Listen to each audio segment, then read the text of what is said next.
Conflicts exist on this continent. One of the most ranging conflicts on the continent of Africa is the question of Biafra. From 1965 or before that, the Biafrans had their own institutions.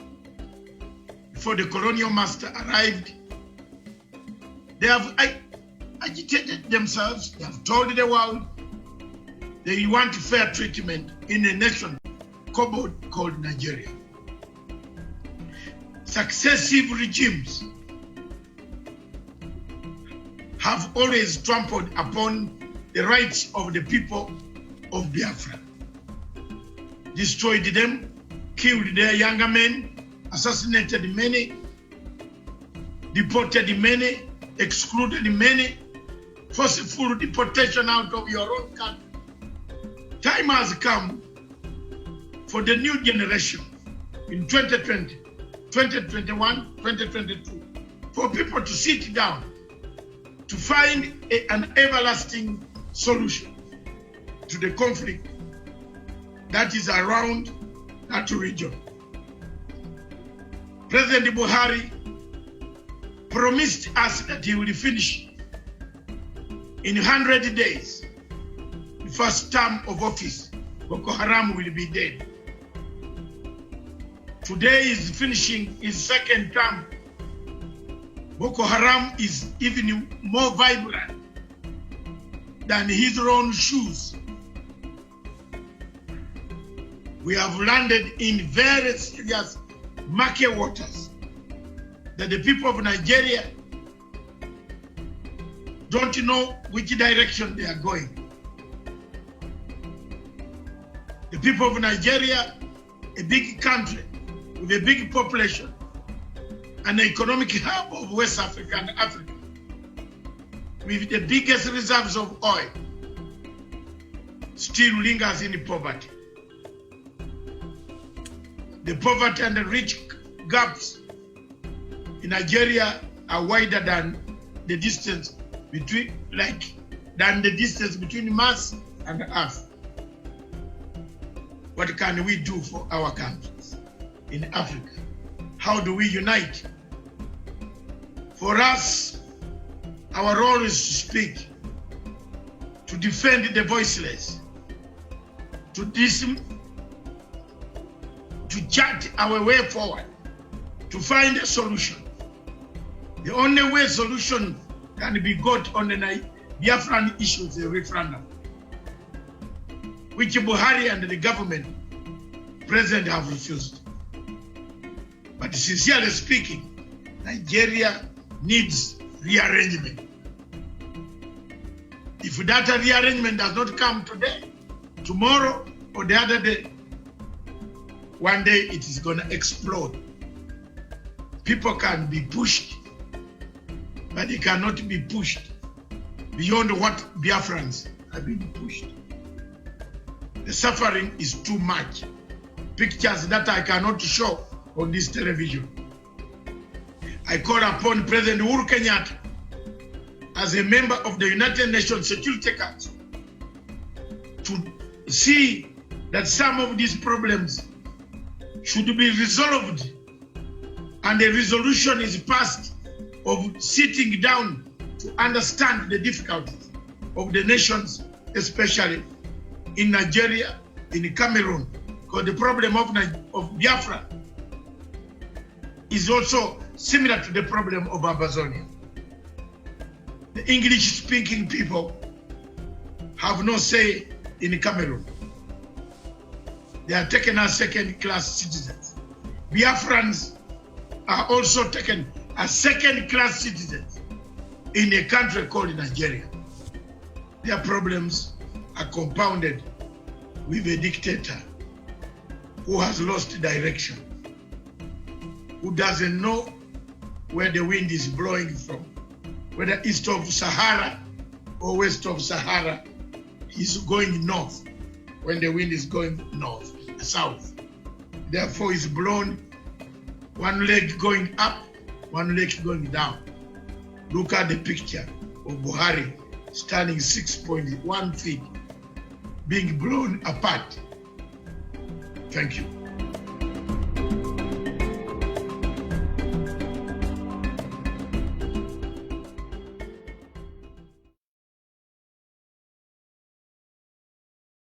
Very much for watching Punchline Africa Television, broadcasting all the way from the General Headquarters and the Political Command Center of Africa in Nairobi. I am Dr. David Matanga, bringing you this show, Diplomatic Leaks. This show, Diplomatic Leaks, goes behind the diplomatic lines to find out what is going on in the diplomatic circles, what is happening in Africa, what ails Africa, what kills Africa. Why is Africa a very rich country, but very poor people? Poverty in Africa, corruption in Africa, everything that goes wrong in the world starts from Africa. Yet, we are one of the most endowed people, given quite a lot of resources. What went wrong? What has gone wrong? Today, our topic in Diplomatic Leaks is a very clear topic which is worrying the United Nations Security Council. The Pan-African body of AU is worried. The Peace and the Security Council of Africa is worried. European Union is worried. All states, the Arab world, the Gulf world, all of them are worried. The country called Nigeria. Is this country sliding to suicide? I will use Walt Senyuka's words. You remember Walt Senyuka wrote a book, The Lion and the Jewel. Most of you who might forget. I did that book in 1971 when I had just joined senior secondary school in the first year. I still remember one of the characters, Lakunle. I don't know the West Africans will pronounce it very well. Lakunle, who had gone to Britain and came back and said, oh my God, I'm the best, I'm doing this. I think we have a Lakunle called Buhari. If he is there at all, we have a problem in Africa. Nigeria is sliding to a suicide situation. Is Nigeria, therefore, breaking up? The answer on the onset, viewers and those who have joined in, don't wait for me to call you, but I'll start in the order of the day. I want you to chip in, be short, be precise. After just 2 to 3 minutes of opening speech from me. I want to say I've done this because I love Africa. I want to say I have brought up this topic again and again and again. 4 years ago to 5 years ago in 2016, when I opened up this television station, the only television station in Kenya online, I was confronted with 3 key main issues. 4. 1, Al-Shabaab. 2, Boko Haram. 3, Abazonia. And 4, Central African Republic. Sorry, and 4, not Boko Haram, Biafra. Biafra was number 1 on my lips. When I saw the pictures of younger men being dragged on Land Rovers, cut to pieces, tied on their hands on the government Land Rovers by Nigerian security agencies, and driven around the villages, I said, I'll drop everything, and at least every day, in my topics, every day on my television, this one, the Punchline Africa TV, I will always talk about one sentence about Nigeria and about Biafra. The Biafran people are my friends, are my people for a long time. My country paid the price when they decided to recognize when they decided to recognize Ojukwu.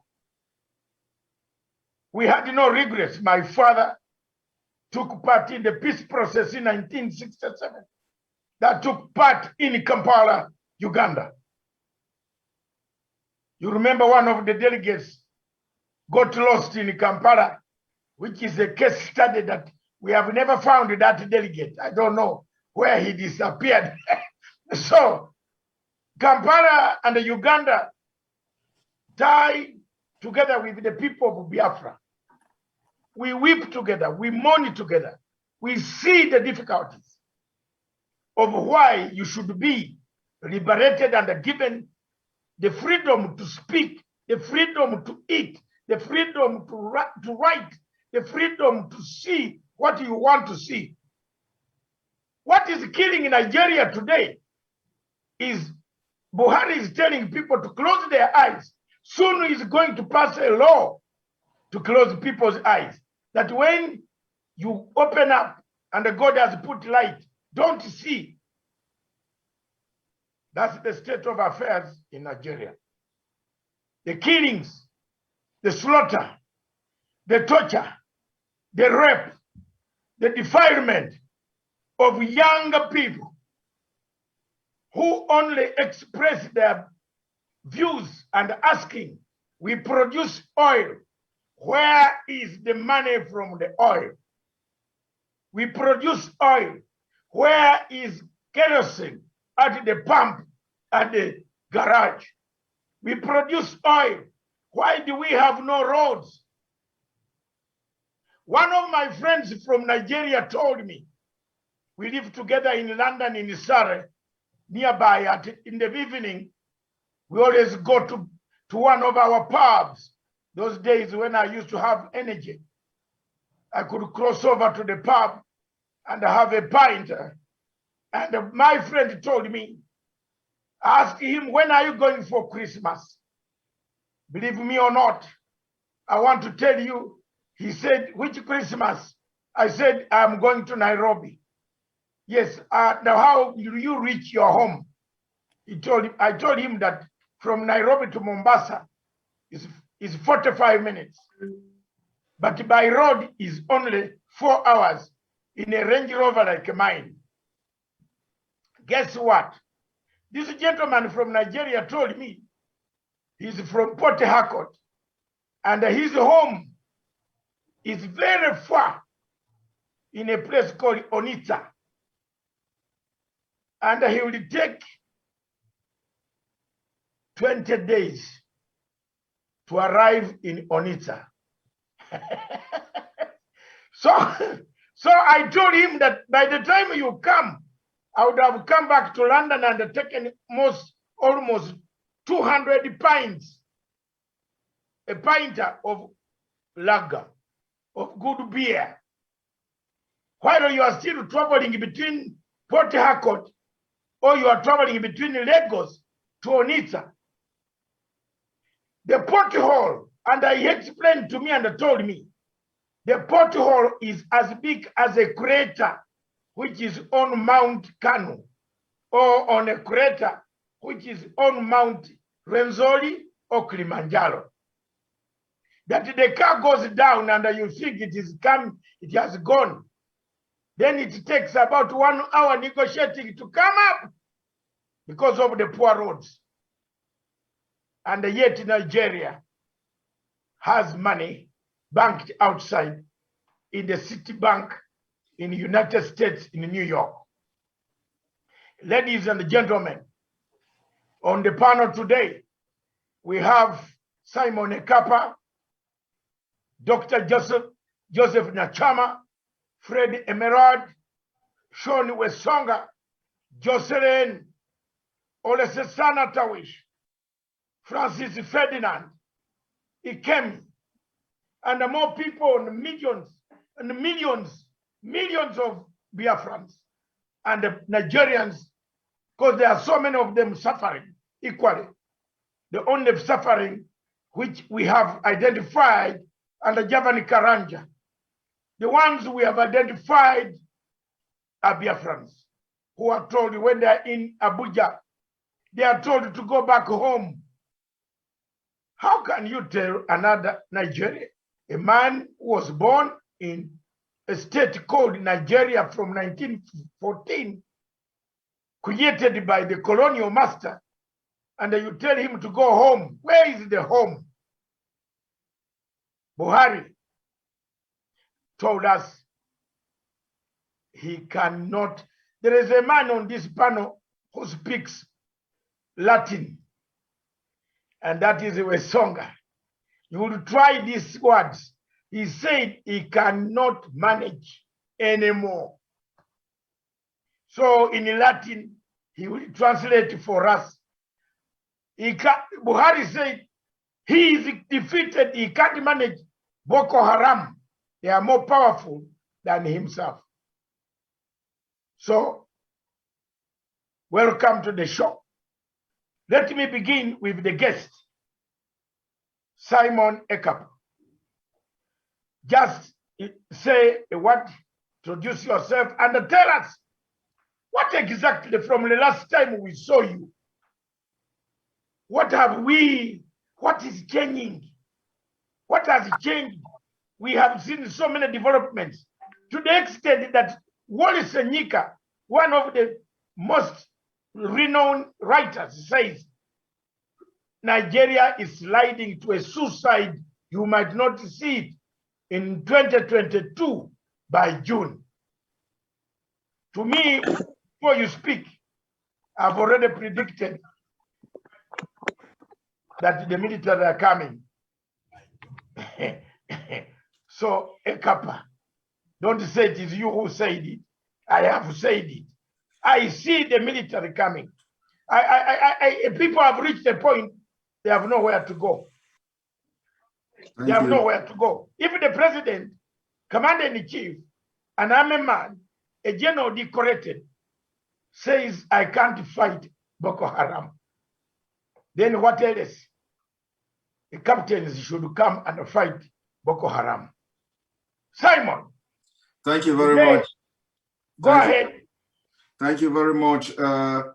Mutsanga, for that wonderfully put opening speech from you. Our viewers from the other part of Africa, it has become very imperative that we come every now and then to inform you what is going on in Nigeria. The Nigeria you see today, believe me, you will see no more. A matter of months to come.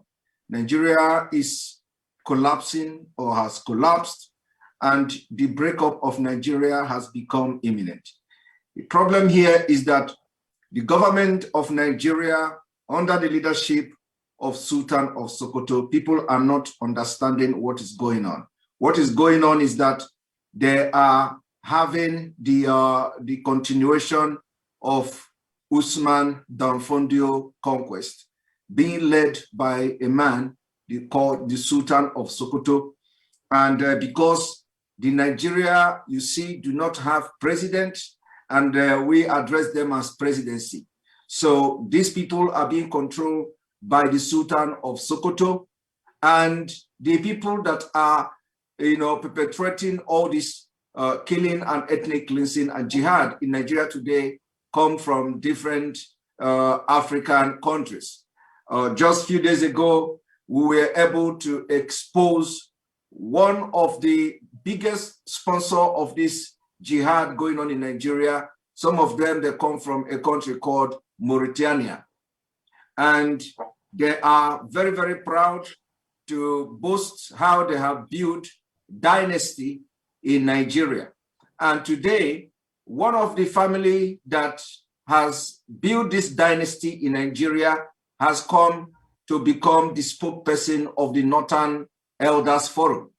And in the person of Hakim Baba Mohammed, also, he was the one who spoke on behalf of the Northern Nigeria, asking the federal government of Nigeria to allow the Igbo ethnic group to secede from Nigeria.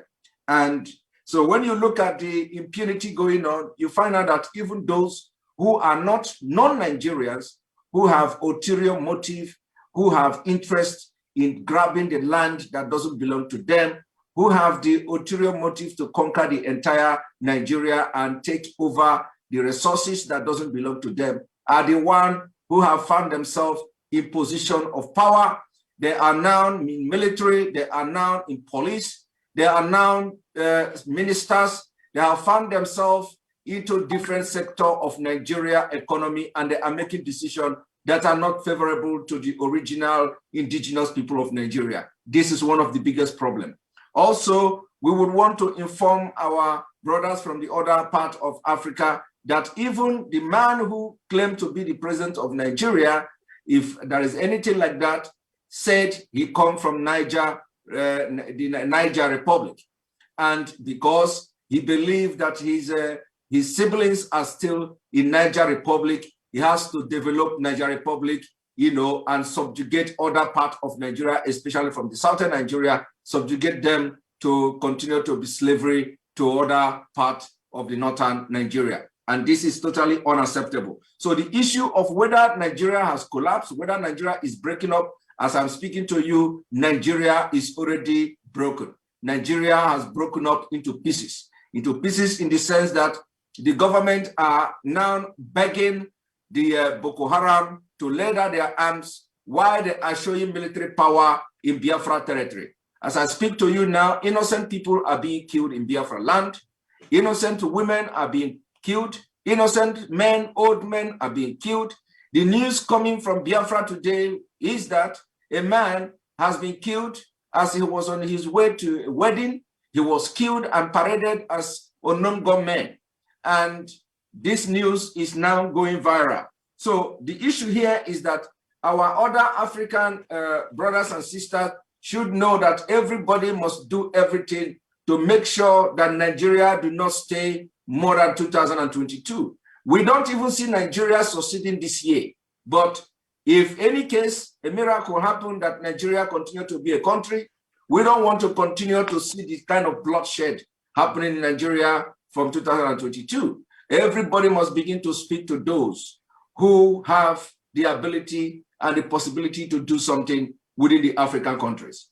And it has become very imperative, like I said, that we begin to discuss this issue so that people in other parts of Africa will understand the exact fact of what is going on in Nigeria, and they are always be ready to do justice and make decisions in accordance with the information that is coming from this channel and other channel as well. We are also looking to expand the awareness of this Biafra and Nigeria disintegration, which is going to save life in Africa, which is going to make sure that the killings in the Sahel region will stop. And on this note, I submit, and I thank you all for being part of this debate. We're going to have a very healthy discussion today, as more things will be said, and we are going to review a lot of things that some of you do not know about Nigeria. Thank you very much. Can you unmute yourself, Dr. Mutsanga? Thank you Dr. very much. Mutsanga, your audio is mute. I've come. Okay. Yeah, thank you very much, ladies and gentlemen. I am pleased today that all of you have been specific, accurate, to the point. Don't waffle. Let's have this time, utilize this time, and make sure that we make points. Dr. Joseph Nyachama, Simon has raised quite a number of issues. We have talked and talked and talked. Africa needs to hear this. Because the whole president comes out and says, I can't fight anymore. Constitutionally, this president should just have walked home and looked after his camels and said, I'm fed up. But because Africa, we don't have, we are not, some of us, very few people in Africa can be ashamed. They have no conscience. Buhari has no conscience. Buhari still thinks Nigeria is still the same, yet people are being abducted. At gunpoint, killed, taken, ransom being asked. Dr. Joseph Nyachama, what do you think we can do? Thank you, Dr. Masanga. I have heard Simon speak about Nigeria and the problems. Dr. Masanga, you see, personally, I've raised in this forum whether the man called the president of Nigeria is indeed alive. Is he leading? You know, it could be a hoax that the president is alive while he's in the grave. This is for the Nigerian people to find out. They need to form a commission to establish, are they being conned through leadership? Because I do not think an sane head of state can let his people suffer the way they are suffering. Having said that, Dr. Masanga, I want to tell the Nigerian friends in this forum, especially the panelists, that the Nigeria as a country is not defined by this geography, but defined by these people. And I'm happy that even Simon is present. I can see Ndoran said is present. I can see Jocelyn is there, ready to serve this nation. The question that needs to be asked, Dr. Masanga, is this, because what we are discussing is Nigeria going to break up. The issue should be who will lose and who will benefit if Nigeria breaks up. I think that is the discussion, but I want to tell the Nigerians, if they are listening, that the common people will be the losers if Nigeria breaks up, and the greedy few will be the beneficiaries. I derive this thinking from one of the greatest personal development philosopher I love, Zig Ziglar. He talks about America, that the greatest nation in the world is not America after all. The greatest nation is the imagination of the American people. In the same vein, I want to tell the Nigerian friends who are present that the greatest nation is not Nigeria after all. The greatest nation is the imagination of the Nigerian people. Yeah, I said 1.5. And I want to plead that common people will be losers if Nigeria as an enterprise is left to be liquidated. Because Simon, if you look at the Igbo people, if you go further, there are those they call the Mbiwa Igbo, and they are the chosen few class we call the Zions. You, the panelists here, if you have identified yourself as leaders, Nigeria must be united, whether you are working from southern or northern, because you will benefit from the economies of scale, Nigeria as a viable enterprise. I am telling you, the greedy few want to use men as slaves to pursue their service interest. Of course, with the other hidden hands, either from West or other quarters which we do not know. For me, Dr. Masanga, if the thinking of the Nigerian people is to make others slaves, whether it disintegrates into various units, the same will continue. Look at Sudan, Masanga. In 2019, the Southern Sudan 400,000 people died. And in fact, 4 million refugees in different parts of African states, and 1.8 million were displaced. Look at the Nigeria. But doctor, let me jump in here as a moderator. If you, in your first statement, Dr. Nyachama, you said a state has no president. They don't know whether he's dead or he's alive. Now you want these people to remain in a state where they don't know whether the president is dead or alive. Now, boss, Dr. Nyachama, guide me here. Is it better is it better to go away and suffer than to remain in a state of uncertainty where the president or Jaburil comes up and says, I can't help you, I can't protect you. Dr. So what Mutsanga, people in Nigeria are saying, Dr. Mutsanga, can I respond to him? Yeah, you will come to respond to him. Let's give him, give him that direction. Yes. Let me clarify what I was saying. Dr. Masanga, maybe I was misunderstood. No, yes, okay. Maybe. I never said, I was trying to say, as each particular region is trying to sort of determine. It is not the region. The Biafrans have said they want a referendum, full stop. Other regions will bring their case. But for now, Doc, the people who want to go away, who have said we are going away, give us a referendum to decide whether we remain here or not, are Biafrans. And that is okay. Yes. Dr. Masanga. Now begin it from there. Dr. Masanga, maybe it is my narratives that were misunderstood. Okay. I was just developing I was trying to develop an analysis. And in the past, I have said, if people want to rule themselves, they must be given the freedom to do so. Exactly. You know how I have been supported, except yes. I was trying overally to look at that it is unfortunate. Yes. That the Nigerians, which was cherished, it has reached at a point of no return. That is, in fact, I was agonizing. I used to be an admirer of Nigeria some time back. Yes. Dr. Masanga, for now, let me be clear. I am not saying that the Biafra should not seek their own self-determination. They should continue.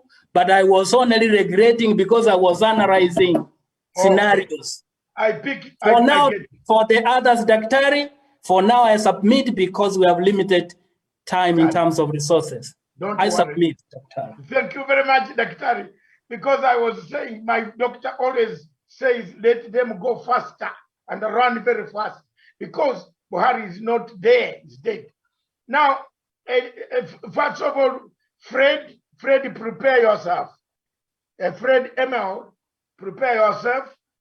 And then, if Simon, make your intervention quick. I should make intervention now? Yeah, if it is not long. Yeah, it is not long. First of all, I would like to correct the impression our brother Joseph has passed, to a lot of viewers. The point here is that he said that if we disintegrate Nigeria, that the elite are the one who are going to benefit. In other words, that only few people are going to benefit while the majority will suffer the disintegration of Nigeria. This is not true. One thing is that I want to ask him a question. I know that the question, and I'm going to, I believe that what I presume to be the answer should be the answer to the question.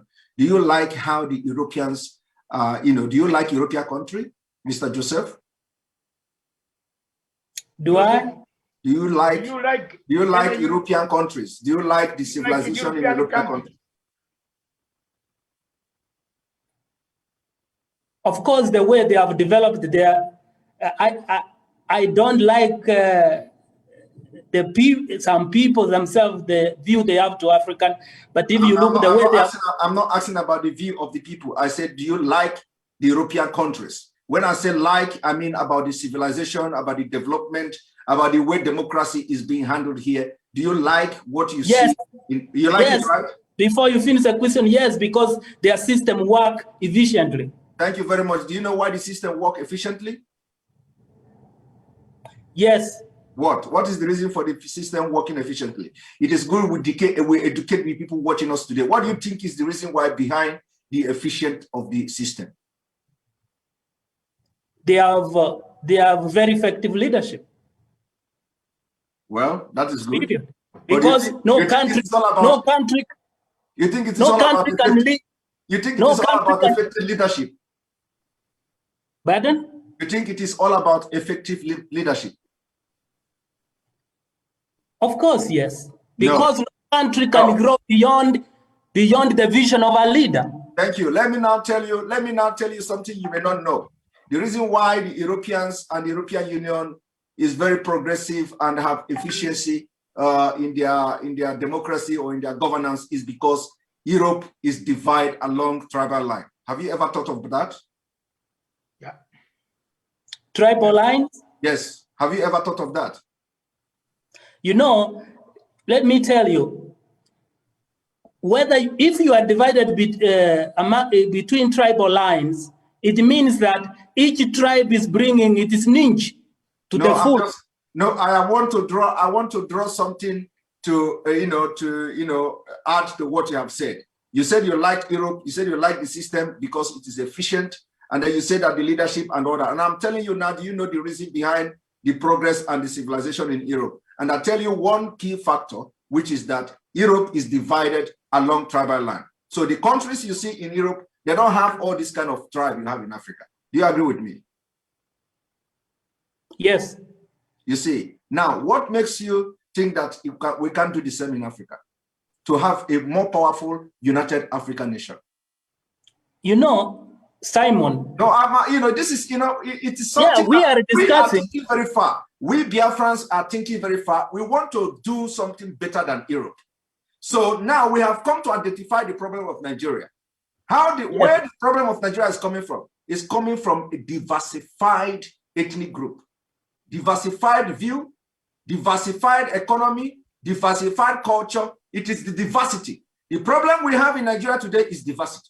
And if diversity has become a problem in Nigeria, believe me, it goes a long way in affecting other African countries. Now we researched on what is the problem in Africa, what is the progress, what is giving the European Union progress. We found out that the European divided along ethnic line. They have the country. If you come to Finland, you have people speaking Finnish. If you go to Norway, you have people speaking their language in Norway. Go to Sweden, you have them, especially come to Nordic country, go to Germany, all of them are divided along tribal line. When they try to have the Soviet Union comprises even Finland. Finland was once part of Russia. Now, Finland have their language, Russia have their language. All those countries that made up Soviet Union in those days have their different languages. Now, they have to divide along that line to be able to progress and divide their diversity, their views about how things should be handled. Now, the problem is this is the biggest problem in Africa. So why can't we, if we want to copy the Western world, if we want to copy why the Western world are progressive, for example, in Nigeria, we are going to say that example. Example is that when Nigeria was amalgamated in 1914, the people of the ethnic nationalities or the indigenous people that made up Nigeria were not consulted. It was just handled by few people, individuals, who did not seek the opinion and consent of other people. Now they forcefully join everybody, and we have seen the result today. The result today is that when you want to restructure Nigeria for a better development, the people from the nomadic side of Nigeria don't want to accept that. They believe that their own system of governance, the nomadic style of lifestyle is the best. We believe in civilization. When we want civilization, they are building centers for eradication of the civilization. Are you aware of that? So, my brother, we have to begin to think positively in Africa. If you are having a diversity, cultural diversity, thinking diversity, it can never work. We are going to try this for thousands of years. We will never progress as African nation. But it is time you allow Biafra, allow Yoruba, allow other ethnic groups or ethnic nationalities that want to form a country to form their own country so that they can develop Africa. This is why I want everybody to think along. So if you like Europe, like what Europe are doing, like the system in Europe, it is time you embrace this disintegration. This is where the Africa, a new Africa is going to emerge. Thank you very much. Thank you, Simon. You know, that is my area. I never said, I have always been advocating the Biafrans to self-determine themselves. Why I was bringing even Sudan, the conversion was to say that when that time comes, don't go the Sudan way. That's what I was saying. Well, I never said. Joseph, I picked the point. And, yes. You were, as an leader in Africa, I think you are warning us not to go that route. That's why I was analyzing. No, and okay. again, give me 1 second. Yes. Doctor, yes. I want to tell Simon, we support their spirit and effort, but let us not emulate Europe, because if you emulate someone who's ahead, the best you will become is number 2. Let us develop our own model, which will go beyond Europe. We have already our own model. Actually, Europe copied our model. Biafra started the democracy. Okay, we have our system in those days, even before European came to Africa. So they copied us. Okay, thank you very much. I am a student of history, most unfortunately, European history. So I will get another show one day to give both of you, Dr. Nyachama and Simon, to wrestle it out. Now, there are a few things that have come. I want to bring in a lady, Jocelyn, to cool down to bring some voice.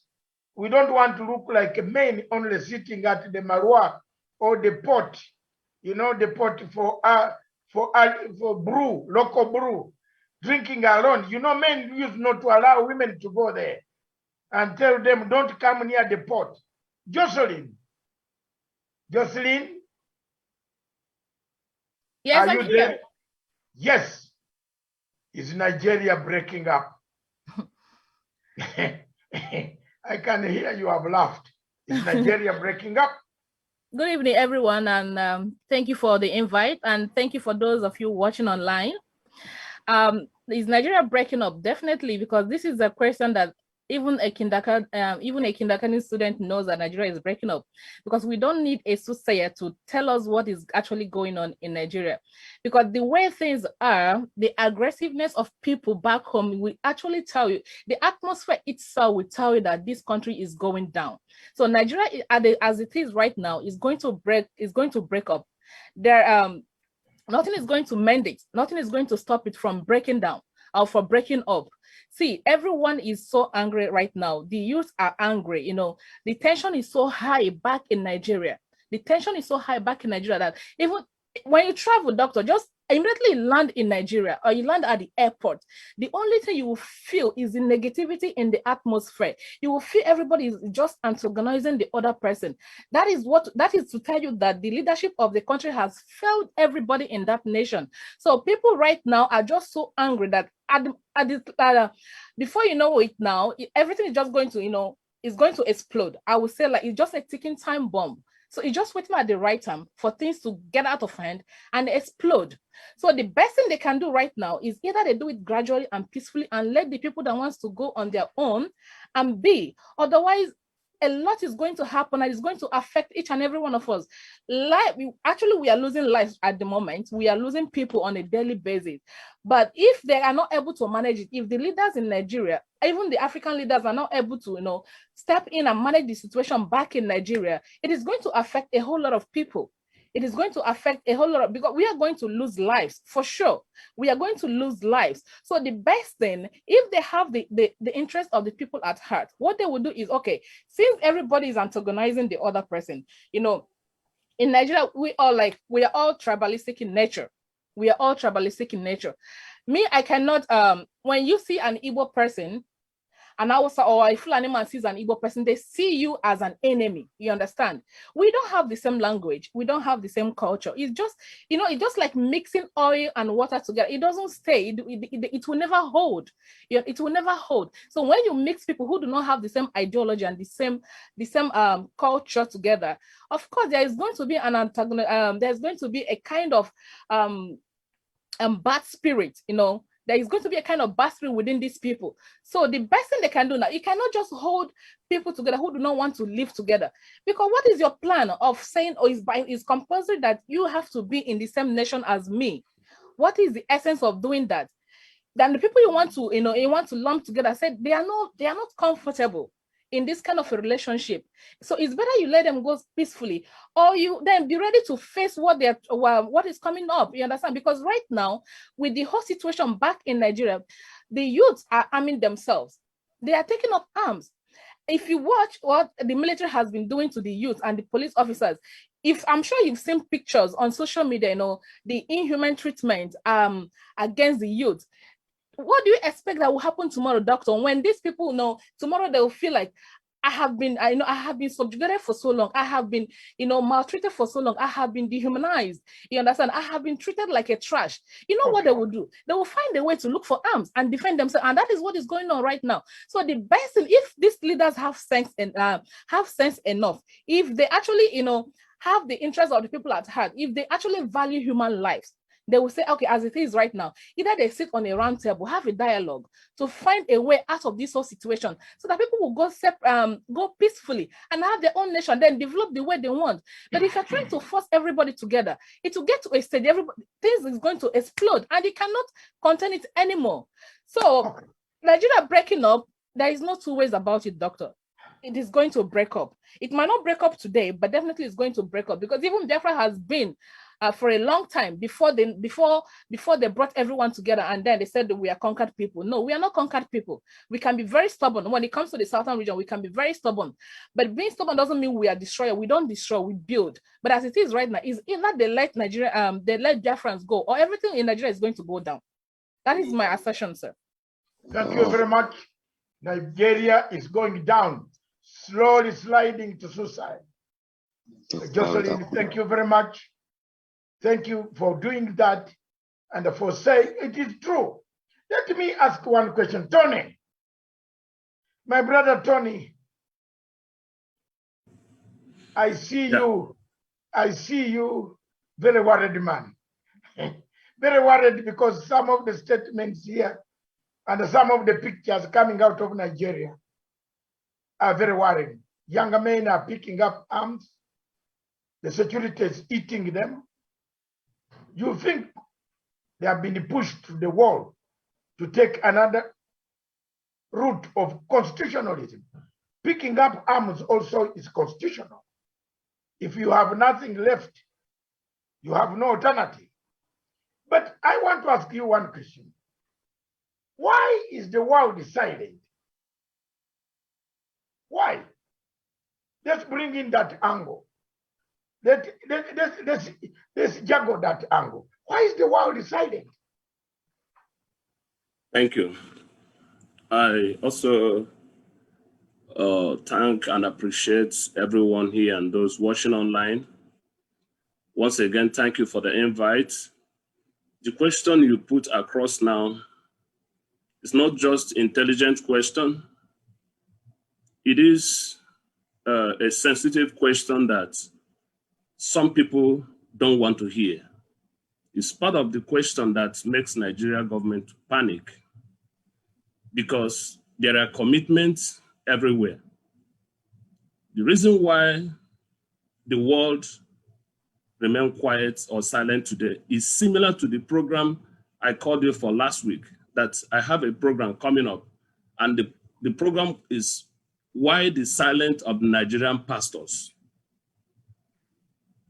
There are commitments. The Nigerian pastors have been committed, and they have committed themselves. Similar commitment that the world has put themselves into between Nigeria. And Nigeria, I want to give you an idea. Nigerian international passports are not printed in Nigeria. is produced in Europe. Now, and the amount given to Nigeria as contract to produce this, Nigeria paid double as a bribe to appease that country in order to support everything Nigeria is going to cry for the detriment of Nigeria economy and the people in Nigeria. But surprise, surprise, why they were doing all this and the whole world listening to them because they feel or they felt they are part of the nations, unity of nations. International law is the law of nations. Now, when they come together, Nigeria think because they can attend those meetings and they somehow they stopped news from crossing Nigeria. One of the number one reason is because the world feel they are not aware because news does not carry it. The Nigerian television, the Nigerian newspaper cannot write down exactly the truth about what is going on. The newspaper, the media company in Nigeria has been messed up and they are bought over. Now, the world knew what is going on, but because the news cannot carry it, they pretend as if they do not know. But why they were keeping silent, surprise, surprise, the people has been pushed to the wall. And the Constitution of Nigeria permits self-defense. When it has come to the point that you open your door, when somebody rings your bell, you are thinking it's a visitor, you become an armed robber. You're going to use everything you have, you lay your hand to defend yourself. So what happened now is that because of the silence of the world, as a result, they don't want to interfere. Instead of interfering, they are being given one thing or the other. And Nigeria is lying to them. And when they send their representative to Nigeria like ambassadors, they get themselves messed up because Nigeria as a country is such a sensitive country to people who love gifts. Even the Bible said that the gift can blind the wise. And as a reason why that is going on, they brought pastors. These pastors that should bring the truth out, like Nehemiah, like Elijah, like Elisha. They claim that Nigeria is a seat of government of country that has respect to Christians, but the same pastors will sit down while a leader of a church, chairman or Christian Association of Nigeria, the chairman will be kidnapped and be killed in a video while a pastor is buying top number 3 aircraft. Now, that is the same thing that those pastors will come to the international community and tell them that what is going on in Nigeria, the news they're hearing is a mere propaganda because the news is not coming from Nigerian media. So one of the reasons is because the world is keeping silent because Nigeria have bribed and they are now controlling the media company. Minus social media, where the Biafrans have laid their hand, and you see what Nigeria government is doing to silence the social media. Shamefully, they want to silence everybody. They forget about freedom of speech. They want to make everybody keep silent. But I know it is only someone that is born by a demon that will keep quiet while such a thing is going on. So thank you.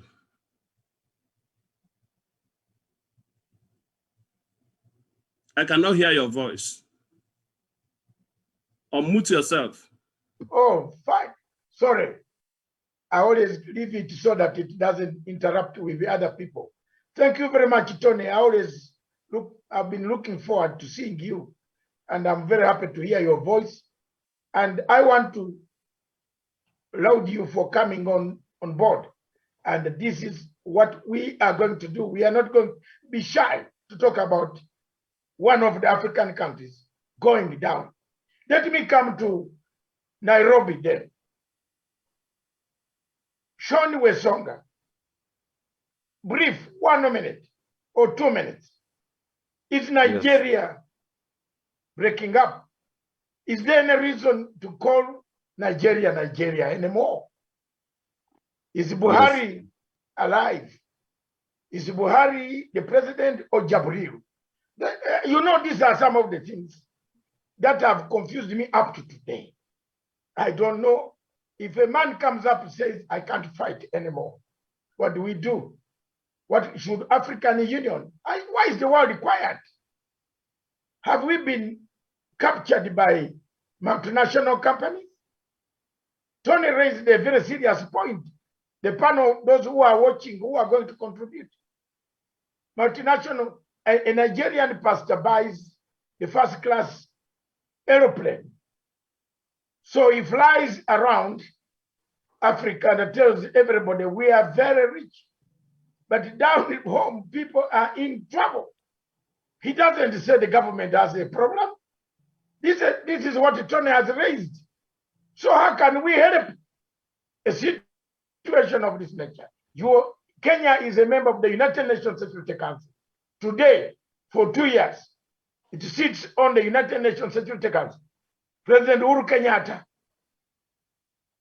will sit there until 2022, 2023. And Kenya will be on the Security Council. What can the president take from us, our discussion here? We are not discussing for the sky or the wall. We are discussing such that ideas can come here. Wesonga.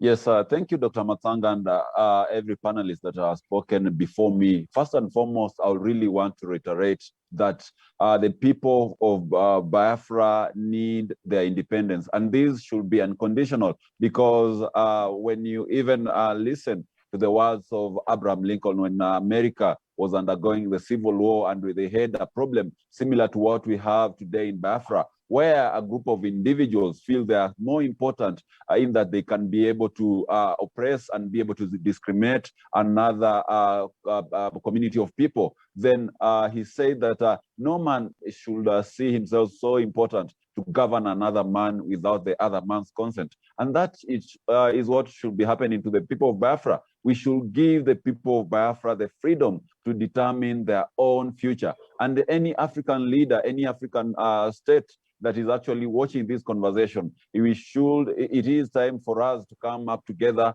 to help the people of Biafra to be able to determine their own future. And as you said in the opening remarks, Dr. Masanga, that these are people who, before even the European came into the African continent, they had their own structures of leadership. They had their way of living together and chatting about their own prosperity. So therefore, when you see the people of Biafra today sharing the tribulation of the entire Nigerian community, then that tells you that these are people who have been dragged into a mess that they should not be part of. And therefore, the only way we can be able to salvage the situation for the Biafrans is by allowing them to form their own state. The only way we can be able to actually also help the rest of Nigerians who are actually being discriminated, who are actually being stepped upon by President Muhammadu Buhari and his Fulani clansmen, is to ensure that the leadership that is in Nigeria is changed. We get a leadership which shall be able to give the Biafrans the right to have a referendum to determine their own fate as a people. And that is a right which cannot be contravened, because even in the UN Charter, that is what it says about self-determination as a people. So to me, Dr. Masanga, I believe that that will be the only solution that the Biafran people will have to their problems. And they have fought for decades to have this particular right to determine themselves, in that giving up now, or maybe someone telling them to postpone it, will actually carry more repercussions, because blood has been poured, the families have been separated, and very, very many Biafrans have been sent to exile due to these particular. Yes, thank you. Thank you very much. Dr. Masanga, that is something he pointed out. I would like to also make some, input. Very positive thing he mentioned. I would like to make some input. I will give you the chance, but I'm holding it. Let me give any Olesesana Nairobi, Tawish, just give us. Is it too late to give? To help? What has AU? Why has AU gone quiet? Why are people quiet? Tony raised the point there. Why are people quiet? Nigerians are being, Biafrans are being killed. Every day you wake up, you have a report. And by the way, good news for you people, Nigerians, Biafrans who are here.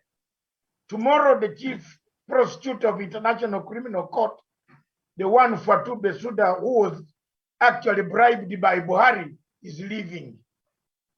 So expect me by Friday, Mr. Simon. I am already delivered my document. It is ready, well polished. I want to start a journey to indict Mr. Buhari. So thank you very much. I am doing it using my own resources. At my age, I can't leave younger people like you outside in exile. I want to file, and I will file that application by Friday. I want to test Karim Khan. I want to see what he can do for the ICC. If ICC cannot take this document and look for Buhari and bring Buhari and warn Buhari to stop killing people, then we dismantle it. So I am moving. Those are good news I promised you the other day. And I want to thank the lawyer who worked with me. I have now modeled the document with exhibits, video, real live killings by the Nigerian army and the police and the security agents. I will deliver my case. You don't need to be a Nigerian or a Biafran to deliver the case. As long as Nigeria is a signatory, as long as Britain, Uganda, Kenya is a signatory to the International Criminal Court, anybody from those states can deliver, can choose anyone at any time. So here I am, Mr. Buhari. Let's wait for the documents to arrive. Abuja, your head, they will come and you will be notified. So that is all. We need to work out. If we don't speak now, we can't speak. So Tawish. Right. Oh, thank you. Thank you so much, Dr. David Masanga. Thank you so much, Dr. David Masanga, and my colleague panelists, and of course, everyone who is watching this program this evening, or night or morning, depending, of course, from where you're watching us from. Dr. Masanga, I think you be at night yourself. Yeah, go ahead. Yes, sure, sure. Thank you so much, Dr. Masanga. So I think what we need to make a clarification is that as far as Nigeria is concerned, I think Dr. Masanga, yourself and myself, we have been handling the Nigeria matter for as long as you remember, from 2016 or 2017, if my memory serves me well. But I think the most important thing is, moving forward, how do we find a solution to the problem that continues to bedevil Nigeria as we speak today? Because there's that agitation by the indigenous people of Biafra, that is the Igbo people who want, of course, a separation from Nigeria. And the feeling when you listen to them, when you listen to their agitation, is actually a genuine concern, a concern that they want a referendum to determine their fate. They want to have a nation of their own.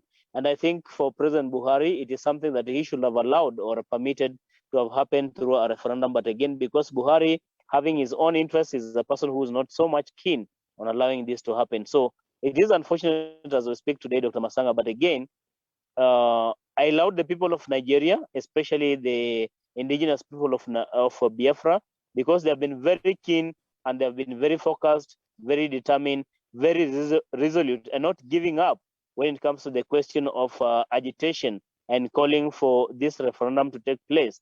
And I think for somebody like Namdi Kadu, who is the leader of the indigenous people of Nigeria, indigenous people of Biafra, calling for this referendum to take place, he should continue with the same effort, with the same energy, to make sure that we have this referendum take place, so that the people of Biafra can have a referendum at last. So Dr. Masanga and the entire panelists who are actually watching, and everyone who is actually everyone who is tuned in today, I want to say this in particular, that the people of Biafra really deserve the best. They deserve the good leadership. They deserve a referendum. They deserve, of course, self-rule, which they have been fighting for so many years. A lot of blood has been lost. A lot of sweat has been, of course, lost. So many people have been displaced. So much has happened in Nigeria simply because of this quest to have Biafra recognized as a state of its own. And I think it is time for President Buhari really to come out and permit or allow this to happen, because again, this will go down in history as one of his legacy if you will allow the people of Biafra really to have a referendum to determine their fate, to become an independent state for that matter. So Dr. Masanga and my colleague panelists, I think the message here is we continue to push for the people of Biafra to have a nation of their own. So it's not time for Buhari to continue giving us hocus pocus information, to continue giving us excuses, hypocritical messaging. The most important thing here is President Buhari must allow this to happen, because again, the people of Biafra and the indigenous people of Biafra cannot continue to allow this to happen, because again, they want this referendum to happen so that they can determine their fate. So Dr. Masanga, I submit tonight that what we have to do and allow and continue to agitate for and campaign, advocate for, champion for, is for the people of Biafra to have a nation of their own. Nothing less, nothing more, Dr. Masanga, I submit. Thank you very much. Nobody, you have a word to say before I am about to come back to Simon? Simon, prepare your intervention. Nobo. Can you unmute yourself? And unmute. Okay, Yes. okay. Thank you, viewers. Thank you, ladies and gentlemen, and everyone who are watching this program. It's a great privilege and a delight to have you all here. I wish to say that the first thing we have to understand is Nigeria existing as a nation of states?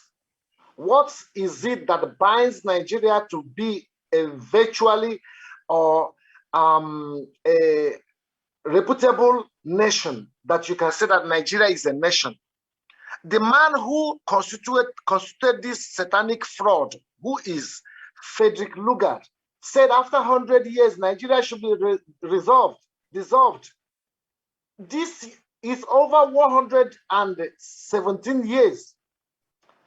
There is no constitution, there's no consensus that binded us together. The wife of the late Buhari, which we still keep on talking here, Buhari does not exist. Buhari, this is an impostor.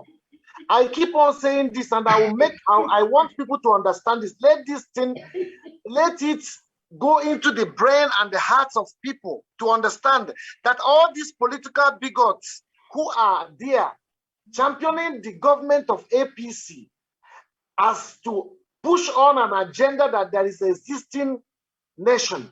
There is no nation that is existing as Nigeria. Nigeria is a company, it's a British company, constituted just to serve the economic interests of the British people. And we have to understand this. That is why I'm calling African leaders. We should leave AU. AU is completely organized and controlled by Fulanis with their war chest worth more than $20 billion.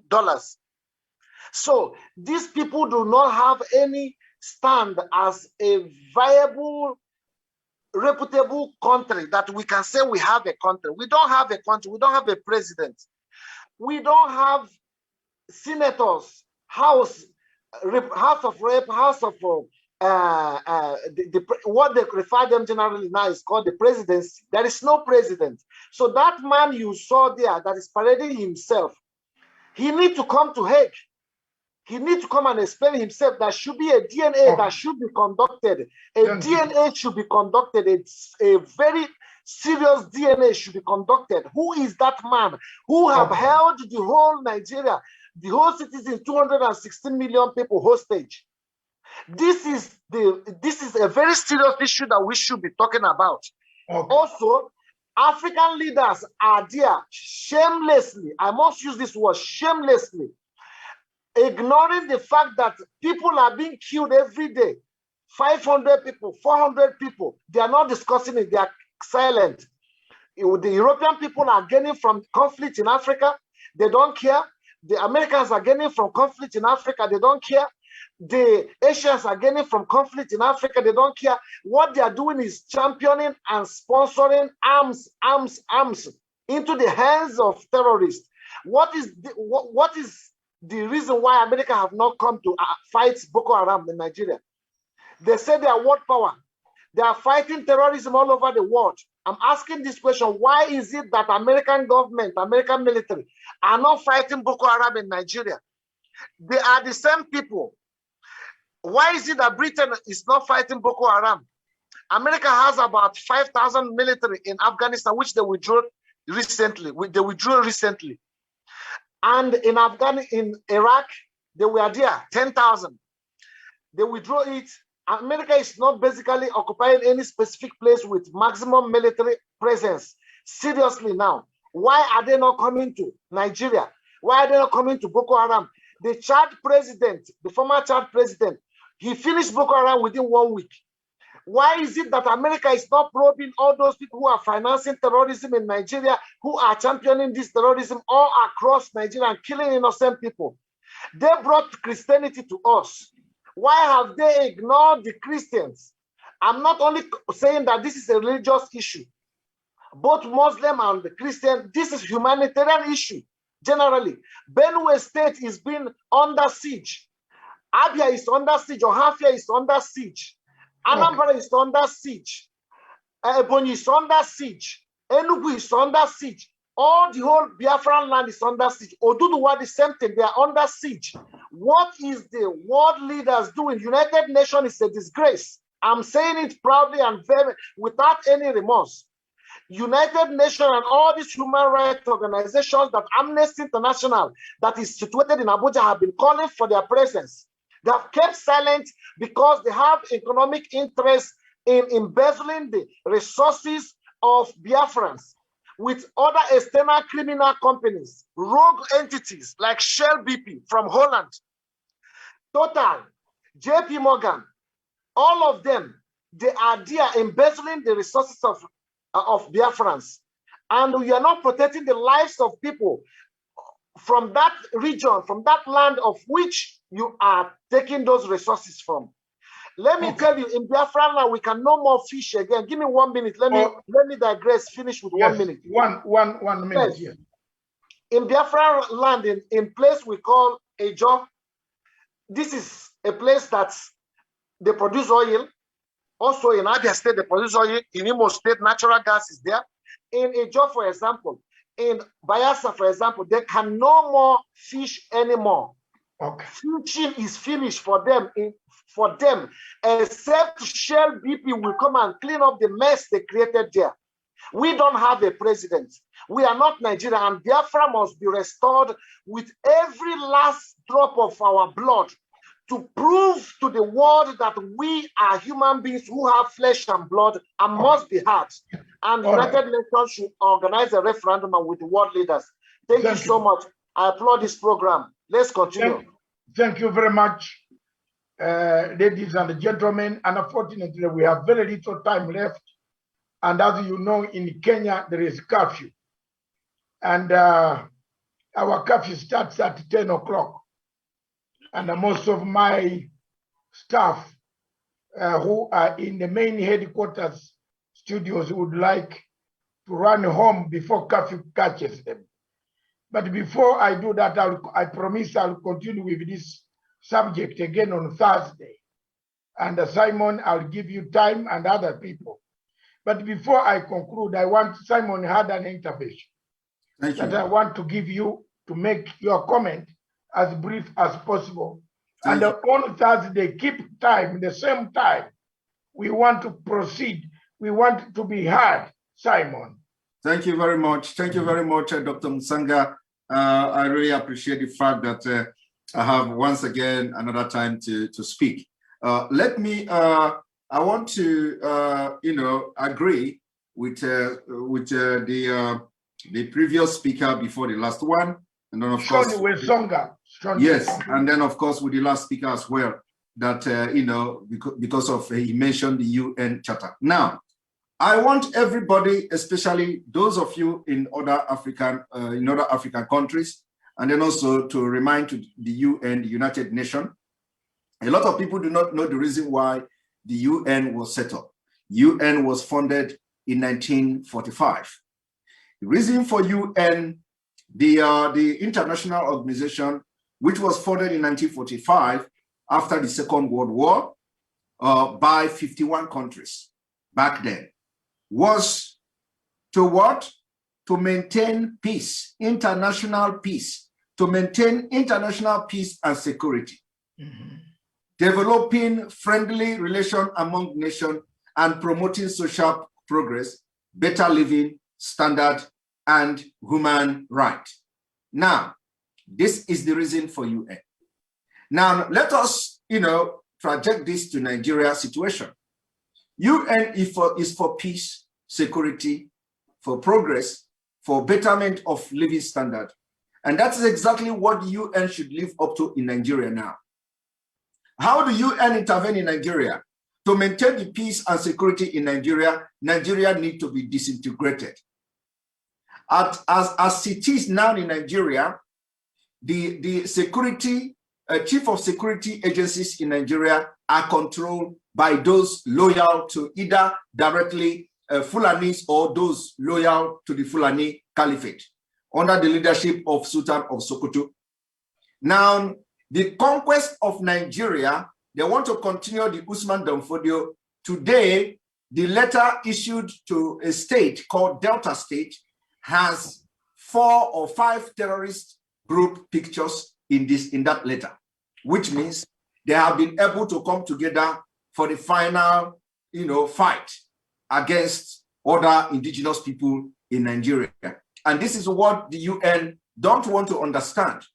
The reason for UN coming into existence in 1945 is to intervene in a situation like Nigeria. Yes. Look at the solution of Nigeria. What is going to be the solution of Nigeria problem? The solution of Nigeria problem is to disintegrate the interest of the problem happening in Nigeria. When Nigeria is disintegrated, the interest of the terrorist group will disintegrate.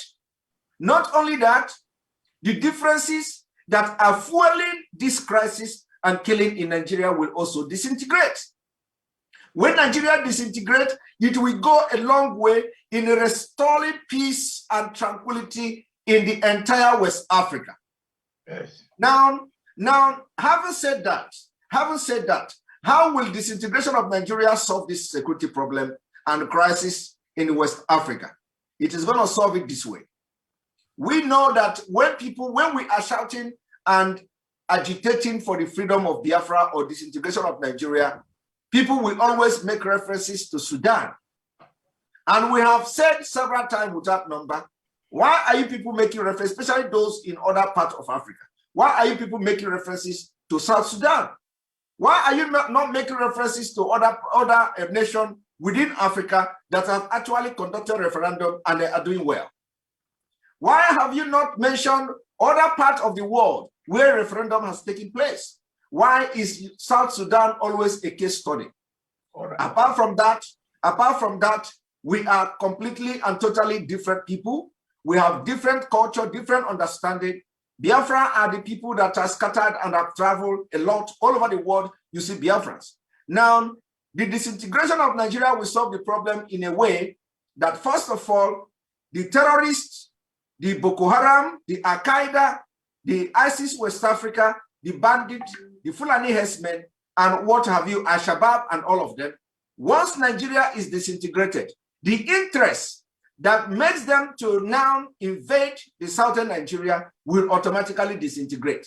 It means that the activities of the terrorists will be limited to other part of the northern Nigeria. Now, it may also shock you that immediately Nigeria disintegrates, the terrorists will cease their activities because they are fighting virtually for the Islamic State of Nigeria or Islamic State of northern Nigeria. When Nigeria disintegrates, the northern Nigeria that are already having their 12th state of Sharia state in Nigeria will be comfortable with them. Okay. Now, what is going to happen? What is going to happen to other people that are Christians or other, people that are having other belief within northern Nigeria is something that is going to be a gradual solution. We are going to provide solution to that. We are going to have a very strong border control. We are going to build our border, protect our life and our land before we can now extend a joint military operation to get rid of every other remnants of terrorists within the Sahel region. So the UN must consider having a very strong force to bring in and restore peace within West Africa, and that strong force will come from Biafra and Oduduwa. Thank you very America much. cannot do this. Thank you very much. Thank you very much, Simon. And on that note, I want to say what you have just said in so many words is there is a threat to peace under Chapter 7 of the United Nations Security Council. Period. That's what you have said. And I'm happy to summarize it for you, that it is a threat to peace in the region. If Nigeria, if the UN does not step in, we shall have a problem. Honor, Mr. Honor 7C, just 1 minute. You have been putting your hand up for a long time. Can you say a word? And then Dr. Nachama summarily send us a vote of thanks. Mr. Honor C, telephone number Honor C. If he's not there, is most favor. Say one word. Unmute. Dr. Matsanga, good evening from here. Thank you. And I'm glad to be part of the program once more. My name is Most Favor. Yes, I just want to commend all the comrades for the positive impact they've all made. And what I have to say is that they've all spoken word. And just to add to what Simon just said, every time some of our most African brothers, they keep telling us, reminding us about South Sudan. Why is it that it's also difficult for them to remind us about Estonia, Finland? These are countries, they were all part of old Soviet Union. They were old former USSR. But today, they are leading, they are among the leading giants in Africa. Yes. But every time our people will keep telling us about South Sudan, the major problem African is facing, just like Simon said it in the beginning, the major problem African is facing is because of the partition. Countries are built and created based on ethnic lines, but that thing is not present in Africa. Thank you. And finally, let me drop this let me just drop say it. Drop it. Yeah. Time is against us. Simon, Nairobi has coming of Biafra will be the end of terrorism in West Africa region. The earlier we all understand this, the better for all of us. Thank you very much for giving me the time. Thank you very much, Joseph Nyachama. Vote of thanks to our guests. Thank you, Dr. Masanga. Simon, I like your eloquence on this matter. I think on behalf of Banj African TV, we need to congratulate you and continue to support you. Thank you. On your endeavor to liberate Nigeria from dictatorship. Thank you very much. Because there is a maxim which says that populi sublime lex, which means the welfare of the people is the supreme law. There is no constitution that can be cited that shall supersede the aspiration of the Biafra people. Therefore, Banjo Africa, in fact, as I started saying, I think probably to a certain extent I was misunderstood personally. I have been in the forefront to support your cause, except I went offline in analysis it was not understood clearly. But be assured, through Banjo African TV, courtesy of the leader, Dr. Masanga, we are all behind you. And nothing can stop people from self-determination. Let those who are listening hear this voice. This is the voice of God, and no man shall diminish it. So brothers, be assured the support is growing, and by the end of all, it will suppress all the evil people. Thank you very much, Dr. Masanga. I submit. Thank you very much, lady and gentlemen. Jocelyn, I want to thank you very much, all of you, for having attended this show, The Diplomatic Leaks. As you know, Nairobi, our curfew starts at 10 o'clock. Some of my engineers must have left their permits behind their houses. So I want to tell them to give them a send-off quickly in the next 30 minutes so that they reach home. But I want to say on Thursday again we shall start at 7. We want to start at 8 and have another program of 2 good hours. And this time we shall allow everybody to speak. Today we have made progress. I want to tell you that nobody should stop you from speaking for your own people. Some of us have seen it all, and we are not threatened by Buhari. You'll see in the newspapers what I've filed against Buhari, and you'll understand that I am not just a person speaking. I've tried ICC before, and I will wrestle it again. And I will I bring Mr. Buhari to justice for having allowed Nigeria and Nigerians to kill each other. I will not rest. I want to thank you all that continue with the spirit. Ask for what you can be given. Knock and the door will be opened. If you keep quiet, who will open the door for you? The Bible said so. Don't be people who preach and go away. Stick there, knock the door. Simon, thank you very much, all of you. Jocelyn, all of you, Sean, those watching, Namdi Khan, wherever you are, Mzee, my dear brother, this is a message. The messages are going out through to everybody. Everybody, whoever speaks, whichever language, I think God said it. Tony, you know the Bible better than myself. And unfortunately, you have become an expert. Nigerians are very good experts on the Bible. And he said you can speak in several tongues. So when somebody is speaking about the same problem, don't prohibit people from speaking about it. I see it always happen in liberation movements. I have been there in Tanzania. I know how Idi Amin tried to divide us, that we started killing each other in exile. And saying this one is a spy, that one is, no. That's why some of us are battle-hardened like myself.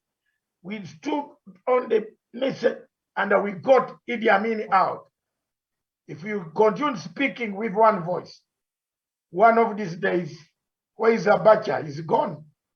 What happened to Abacha? Did he die nicely? Did he arrange? He didn't even arrange to die. He woke up, he was gone. So God has so many ways of paying back people who are obedient. I thank you all. God bless you. This is Punchline Africa Television, the only television in Africa that speaks about Africa, about what ails Africa, defends Africa, and we shall always do it. And we also call upon good investors to come to invest. Don't come to con us. We don't want conning people from Europe who have no houses, but when they reach Africa, they take big houses. So that is very, very important. We also invite people who are good, with good behavior, with good culture, who respect our culture, to arrive on the continent and help us. This is the global world. Thank you very much. This station, therefore, is for Africa, with Africa, by Africa. Ciao.